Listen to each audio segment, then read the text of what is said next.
first keynote is titled, What Should Leaders Learn from History? Please join me in welcoming Dr. Roy Casagrande, professor from Austin Community College. Hello. So before I got on an airplane to come here, a friend of mine asked a question, and the question was, if I had an alternate title for my talk tonight, what would it be? And I thought about it a little bit, and I decided that maybe the title was A Plea for Balance. So obviously, balance of what? There are two forces throughout history that have shaped every single civilization without exception. And those two forces don't like each other. They're in conflict with one another. They clash. The first force is the innovative force. The innovative force is the force that believes that the only way to greet the future is through change. It likes change. It seeks out change. It's a very dangerous force, especially when it's unleashed and there's no counterbalance to it, because it'll tear up culture, and it'll change traditions, and it changes identities, and it asks uncomfortable questions.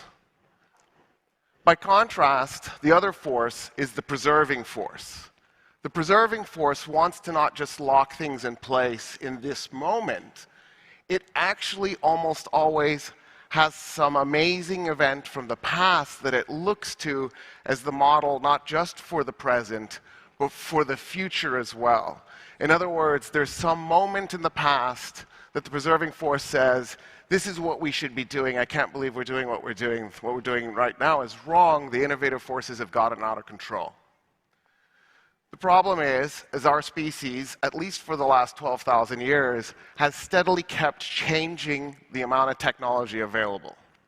In other words, whether we want to or not, we have been in a state of constant change for 12,000 years. Just look at what we've done in the last 200 years, the last 50 years, the last 20 years. The pace of change has actually accelerated so that it's geometric. It's an exponential curve, which is, of course, scary because it means that on one hand, some of the innovative force is out of control, it's out of balance, and the preserving force has lost control of that, and as a result, we see a pendulum swing. If your society has some balance, the pendulum swing should be kind of gentle. It shouldn't be too horrible. There is one state that has done a decent job in the last 2 centuries of getting a level of balance, and it's Sweden. It's used for 175 years. It's used its democratic institutions to slow things down if the change was too fast, and the Swedes would vote conservative. But then when the Swedes were ready for more change, they would vote socialist.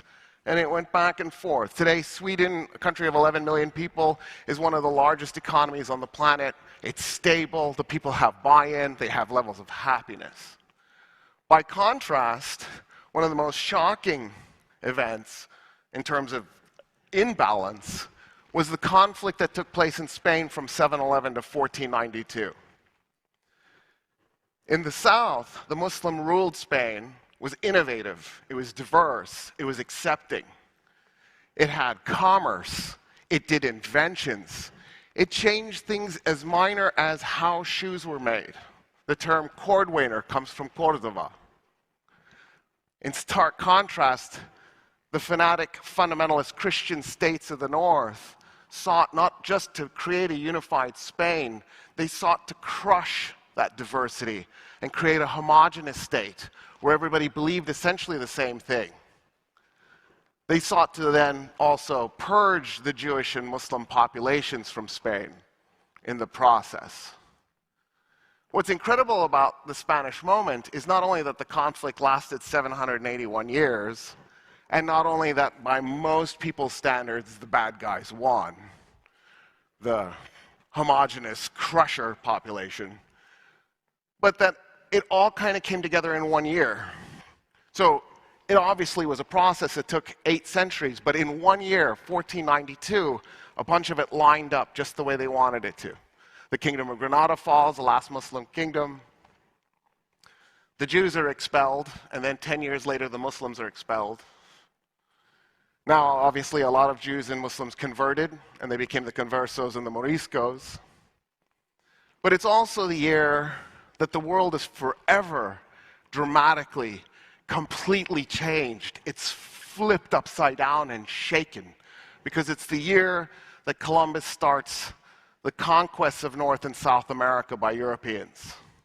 It's the year that triggers a catastrophe for the Native American populations. Within a century, somewhere around 150 million Native Americans die. It's incomprehensible. Mass enslavement, conquest, whole civilizations are destroyed. And it was possible because the Spanish had so much momentum from the war machine that they had built to crush the Muslim South that they just simply took that momentum, they unleashed it into the New World.